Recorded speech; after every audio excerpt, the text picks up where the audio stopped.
Good morning student. कैसे हैं आप सब लोग।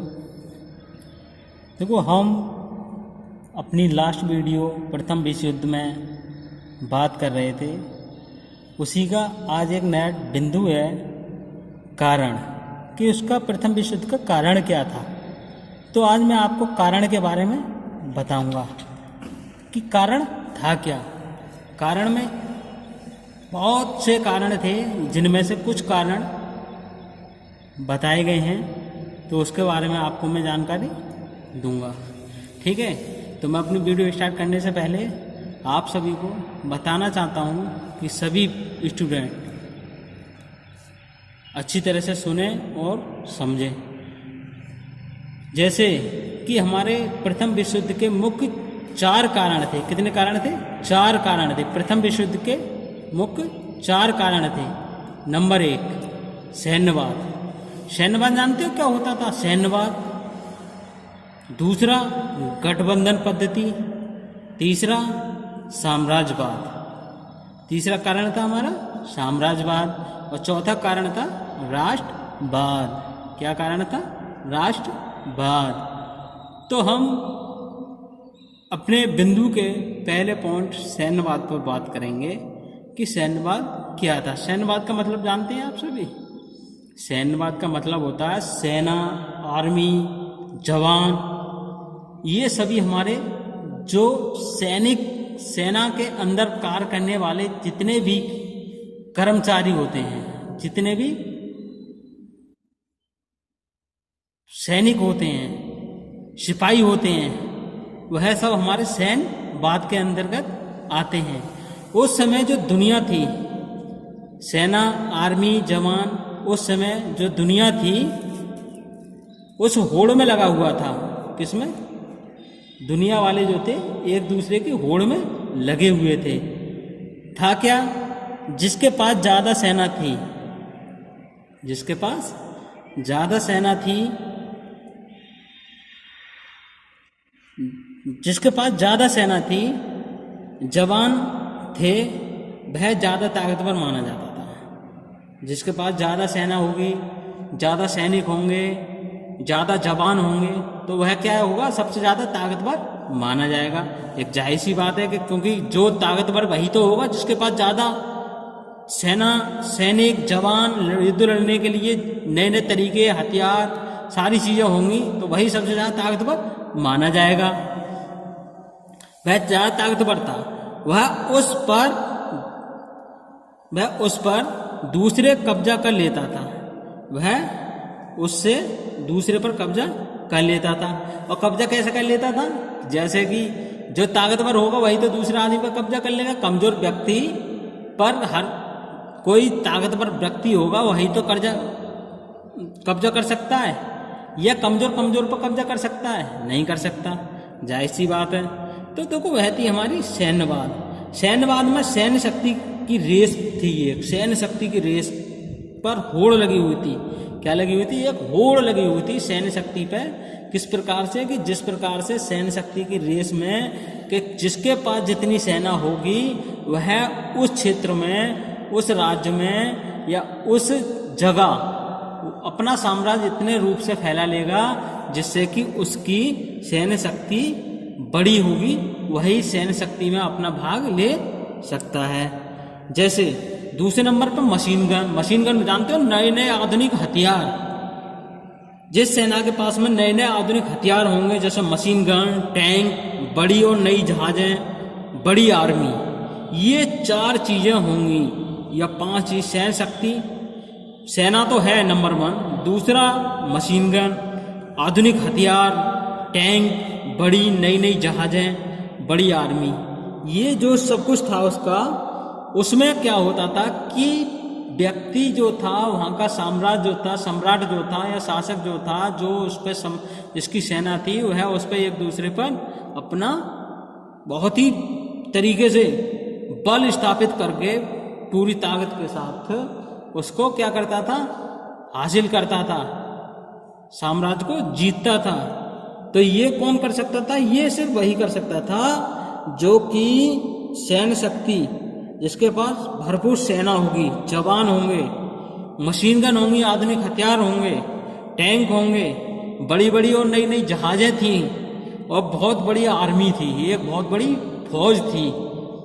तो वही तो शासक बन सकता है, वही तो दूसरे साम्राज्य पे अपना साम्राज्य स्थापित कर सकता है। इसमें कौन कौन से देश थे आप जानते हैं? ब्रिटेन यानी इंग्लैंड, ब्रिटेन या इंग्लैंड और जर्मनी इनमें सबसे आगे था। सोचने वाली बात है। देखो ब्रिटेन देश जो था, इंग्लैंड और जर्मनी, इन सब में सबसे आगे दोनों ये दो देश थे।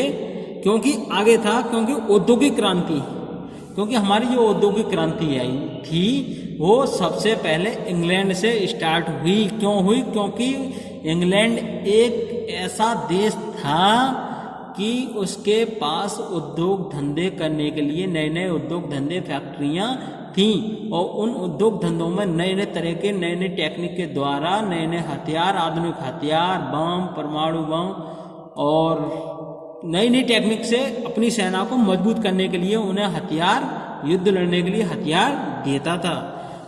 क्यों? कोई औद्योगिक क्रांति, क्योंकि उसके पास उद्योग धंधे सबसे ज्यादा थे। जाहिर सी बात है, जो देश है ब्रिटेन और यानी इंग्लैंड या जर्मनी, इन देशों के पास में सबसे ज्यादा उद्योग धंधे थे। जब उद्योग धंधे थे तो ये क्या करते थे? अपनी सेना के लिए बहुत ही ज्यादा मजबूत बनाते थे। आधुनिक तरीके से लैस हथियार बनाते थे, नए नए मशीन गन, टैंक और बहुत मिसाइल वगैरह, ऐसी तोप वगैरह, ये सारे सामान ऐसे हथियार बनाकर फौज को देते थे। क्यों देते थे जानते हैं आप सब लोग? क्योंकि युद्ध जब लड़ा जाएगा तो उसमें हमारे लिए हथियारों की भी आवश्यकता होती है। क्या बिना हथियार के आप फौज में लड़ने के लिए चले जाएंगे? नहीं जा सकते। क्योंकि जब हमारे पास हथियार नहीं होंगे, लड़ने की कोई सामग्री नहीं होगी, तो हम युद्ध कैसे कर सकते हैं? किसी से दूसरे से हम कैसे युद्ध कर सकते हैं? नहीं कर सकते। जायज़ सी बात है। ठीक है। दूसरा नंबर आता है हमारा गठबंधन पद्धति। ठीक है। गठबंधन पद्धति में क्या था कि अपनी शक्ति को बढ़ाने या बनाने, अपनी शक्ति को बनाने या बढ़ाने के लिए 19वीं शताब्दी में, किस शताब्दी में? 19वीं शताब्दी में गठबंधन नीति को अपनाया गया था। किस नीति को अपनाया गया था? गठबंधन नीति को अपनाया गया था। गठबंधन का मतलब होता है एक राज्य दूसरे राज्य से आपस में समझौता करके, गठबंधन करके और दूसरे साम्राज्य पर यानी तीसरे साम्राज्य पर जाके वह अपना अधिकार स्थापित करने के लिए, तो किसी को पराजित कराने के लिए दो देश तीसरे देश को हराने के लिए आपस में मिल जाना ही एक गठबंधन कहलाता था। जानते हैं? ओके। त्रिसंधि 1882 में हुई थी। त्रिसंधि 1882 में हुई थी। त्रिसंधि में मतलब जानते हो? 3 देशों में, 3 राष्ट्रों में। कौन कौन से? Germany, Austria, Hungary. Germany, Austria, Hungary और इटली, ये हमारे देश थे। इनके बीच में त्रिसंधि हुई। त्रिसंधि का मतलब जानते हो? समझौता। तिर का मतलब होता है समझौता। तिर समझौता का मतलब जानते हो? तिर का मतलब होता है समझौता। समझौता का मतलब फ्रांस, ब्रिटेन और रूस, इन तीनों में एक साथ मिलकर समझौता हो गया था। क्या हो गया था? समझौता हो गया था। उस समझौता के तहत क्या हुआ था कि हम तीनों लोग एक साथ मिलकर के अपने साम्राज्य को इतना बड़ा स्थापित करते हैं जिससे कि हम अपना प्रभुत्व स्थापित कर सकें, किसी देश पर अपना प्रभुत्व स्थापित कर सकें और उस देश को हम हरा सकें, वहां पर हम अपनी जीत हासिल कर सकें। यही उसका मुख्य कारण बन गया था। किसका? त्रिसंधि का, समझौता का। समझौता करने से एक दूसरे में जो विफल हो रहे थे, जहां पर उस विफलता के कारण को भी खत्म किया जा सकता था और जिसमें बताया गया है कि किसी तरह से अपना एक पूर्ण अस्तित्व के साथ में साम्राज्य फैलाने के लिए प्रथम विश्व युद्ध में भाग लेने वाले देश जर्मनी, ऑस्ट्रिया, हंगरी, इटली, इन सभी में एकजुट होकर के अपने आप को बढ़ावा दिया था। ओके, समझ में आया? ओके। नेक्स्ट पॉइंट आता है हमारा साम्राज्यवाद। देखो साम्राज्यवाद का मतलब होता है किसी जगह अपने आप को पूर्ण रूप से शासन करवाना, यानी कि साम्राज्य यानी कि फैले हुए क्षेत्र पर एक तरह से उसको अपने कब्जे में लेना, या ज़्यादा से ज़्यादा जमीन या क्षेत्र पर कब्जा करना या बढ़ाना साम्राज्यवाद कहलाता था। क्या कहलाता था? ज़्यादा से ज़्यादा जमीन या क्षेत्र पर कब्जा करना या बढ़ाना उसको साम्राज्यवाद कहलाता था। जायज़ बात है। देखो अफ्रीका के लिए दौड़ 1880 के बाद में ब्रिटेन इन सब में सबसे आगे था। अफ्रीका के लिए जब लड़ाई हुई थी तो अफ्रीका के लिए अफ्रीका को अपने साम्राज्य में मिलाने के लिए ब्रिटेन इन सब में सबसे आगे था।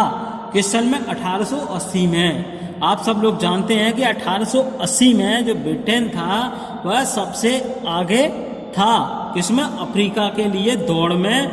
क्यों? अपने साम्राज्यवाद को फैलाने के लिए, अपने साम्राज्यवाद को फैलाने के लिए, अपने क्षेत्र अधिकार पर पहुंचने के लिए, अपने क्षेत्र अधिकार को बढ़ावा देने के लिए ब्रिटेन इन सब में आगे था साम्राज्यवाद फैलाने के लिए 1880 के बाद। नेक्स्ट पॉइंट है हमारा राष्ट्रवाद। क्या है? राष्ट्रवाद। राष्ट्रवाद जानते हैं क्या होता है?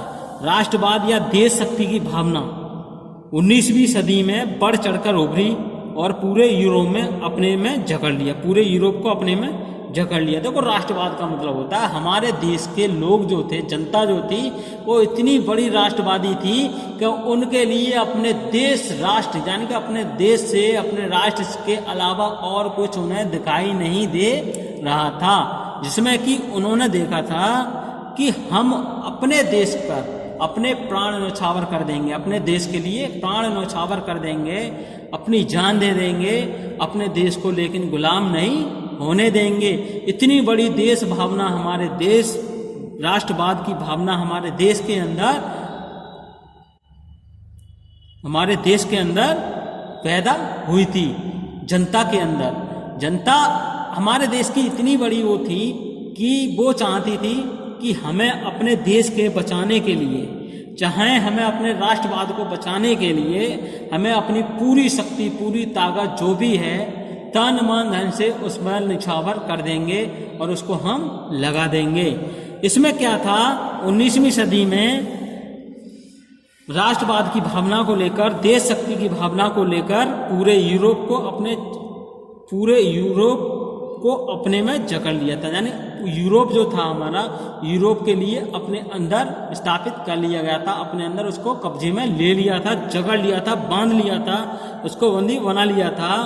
और क्या हुआ था कि जैसे कि हम जानते हैं सब कि जब यूरोप देश को जकड़ा गया था या पकड़ अपने आप में एक सीमित रूप से उसको प्रारूप दिया गया था, उस समय हुआ क्या था कि राष्ट्रवाद की भावना इतनी ज़्यादा बन चुकी थी, इतनी ज़्यादा फैल चुकी थी कि आदमी को उसके सिवा कुछ नहीं दिख रहा था। जैसे जर्मनी थी, क्या था? जर्मनी, इटली, बाल्कन प्रदेश, ये तीन थे। जर्मनी, इटली, बाल्कन प्रदेश, ये तीन थे हमारे।